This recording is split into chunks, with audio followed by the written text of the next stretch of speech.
Welcome to another video on crypto trading tips here on Currency.com's channel. I'm your host, John, at RealJohnDoe on Twitter, for those of you who want to find me. And in today's video, the topic that we got is support and resistance levels for trading crypto. And the crypto that we will be taking a look at in this video to give you guys an example is the one and only Ethereum.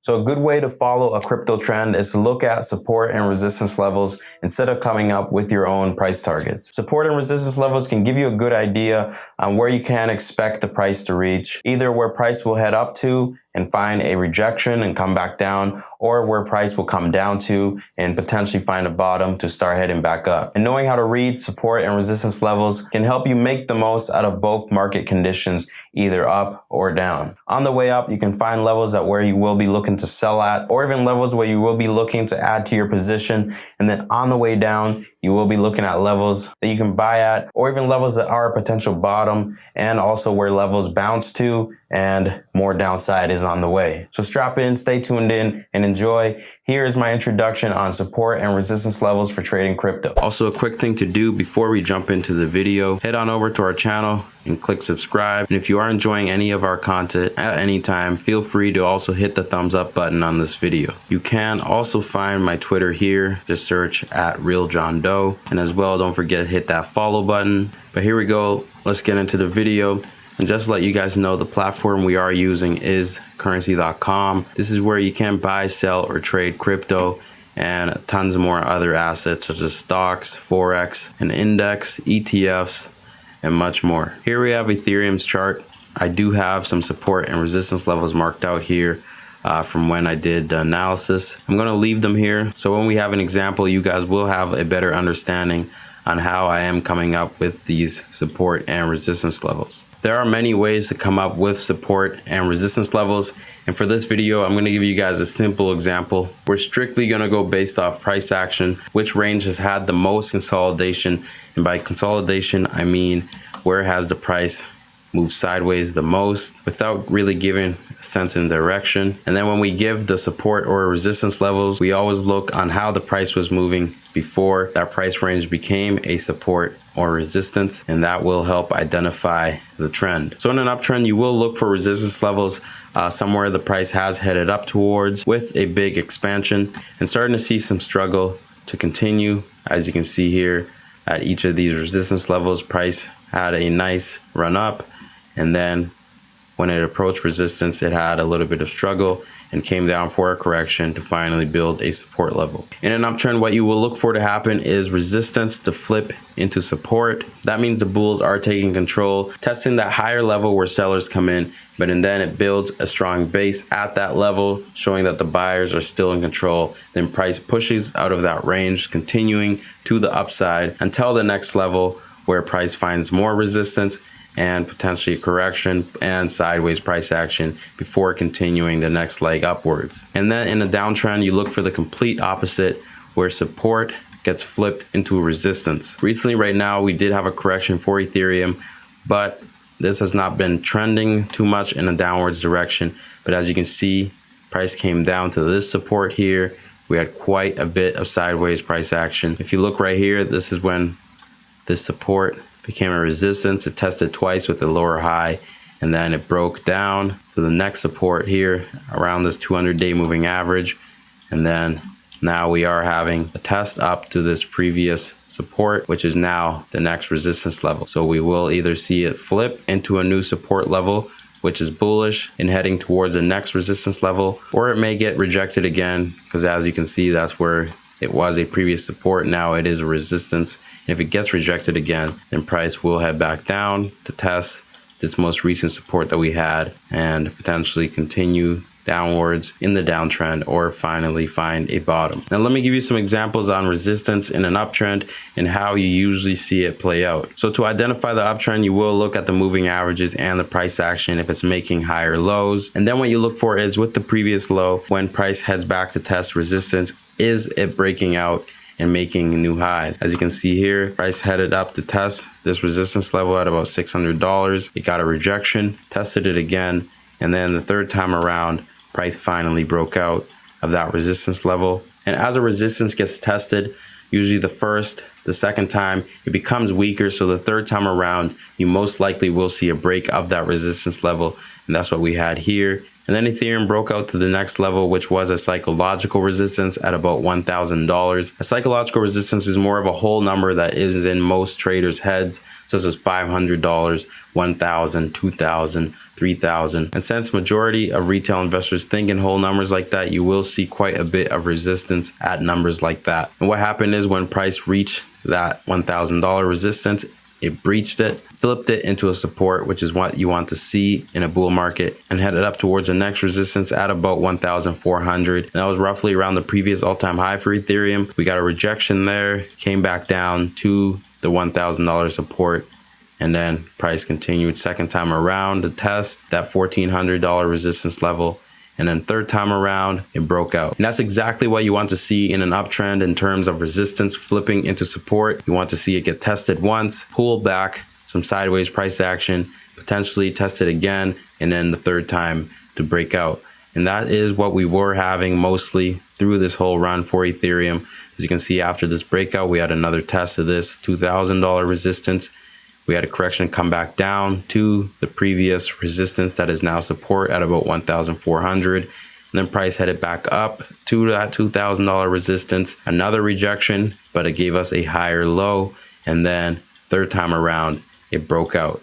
And it is better to see this W breakout because then you know price has built quite a bit of support in that range. So when you do test it again, you can expect a bounce.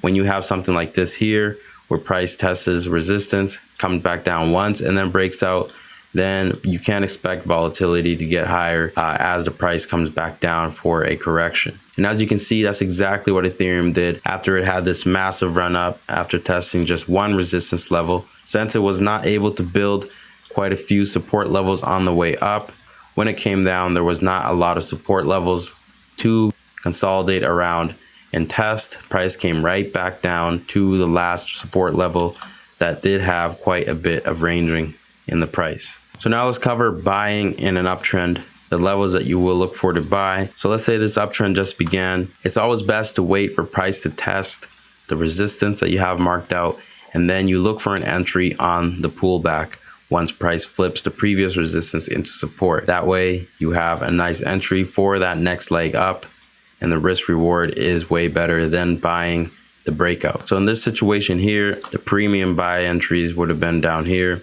one at about $1,000 after the breakout.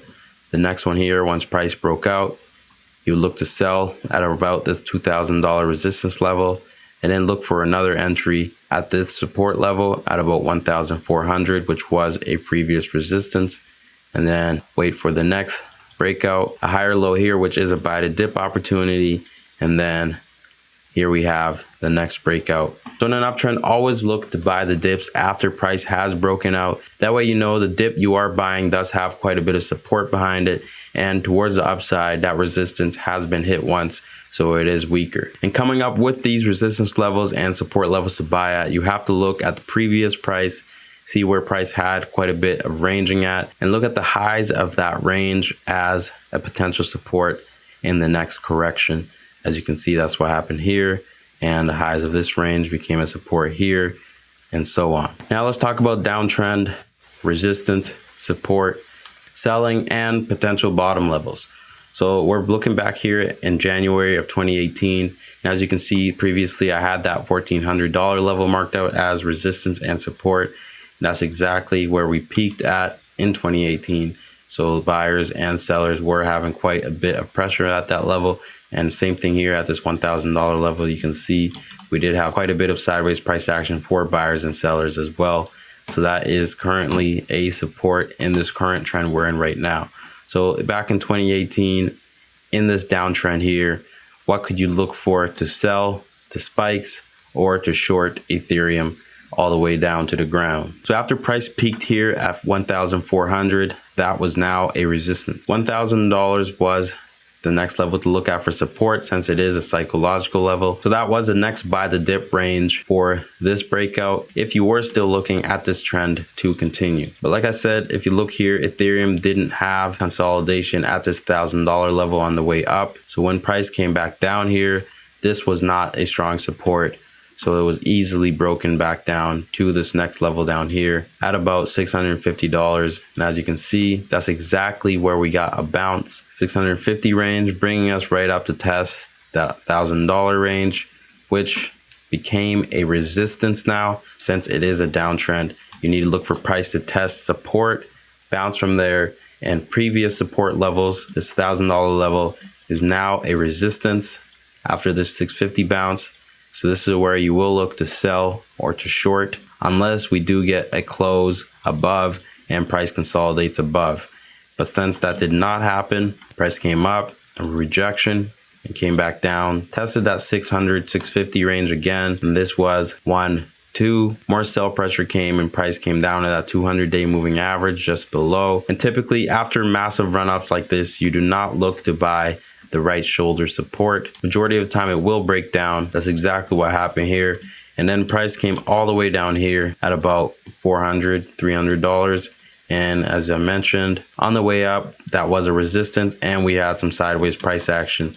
So just like that, price also looked for a potential bottom there and a bounce back up. So with this level being a support, you look at the previous support up here as a resistance. And what happened? Price bounced back up to that previous support range. Firm that is now a resistance level failed to continue up and break out and consolidate. And it came back down to test the support, continuing to make lower lows and breaking down each support level, indicating that this downtrend is strong. And it is best to look to short the previous support that are now flipped into resistance levels. And the price continued to do this up until it finally started flipping previous resistance levels into support right here at the end of 2019. And as you can see, Ethereum crossed above that 200-day moving average, and then it started testing those previous resistance levels, flipping them into support and indicating price was in an uptrend. So the things to watch for in an uptrend, you will need to look for resistance to flip into support and price to continue breaking out.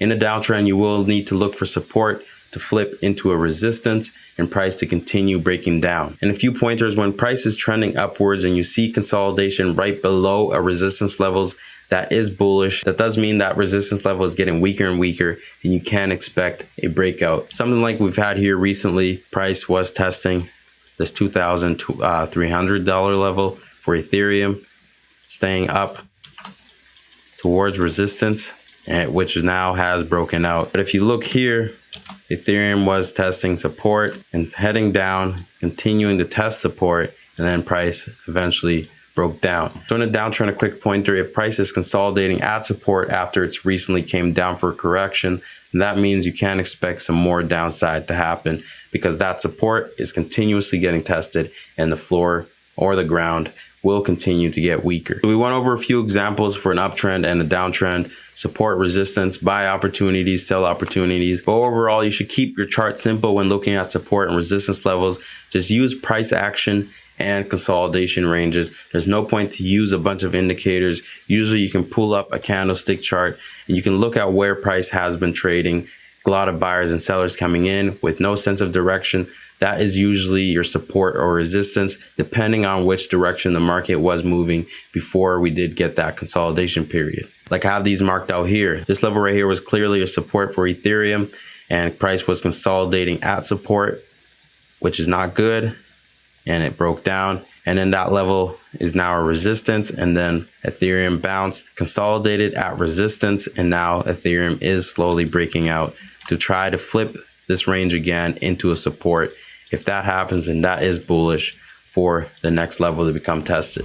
So there you have it, everybody. My introduction on support and resistance levels for crypto. It's always good to know these levels rather than thinking of an exact price, because price does range. Most of the time it won't hit an exact price, but it will come to that range and then finally find a bottom where it would be support, or finally find a resistance. And knowing that and being ahead of that gives you an advantage on the next move of the market. I hope this video did help you out. And like I mentioned earlier in this video, hit that thumbs up button if it did. And if you enjoyed this content, as I mentioned, you can have a look at the channel with plenty more videos to help you out with your trades and also analysis on the top cryptos. And I hope to see you back again in one of those. Thanks for tuning in. It's John here with Currency.com.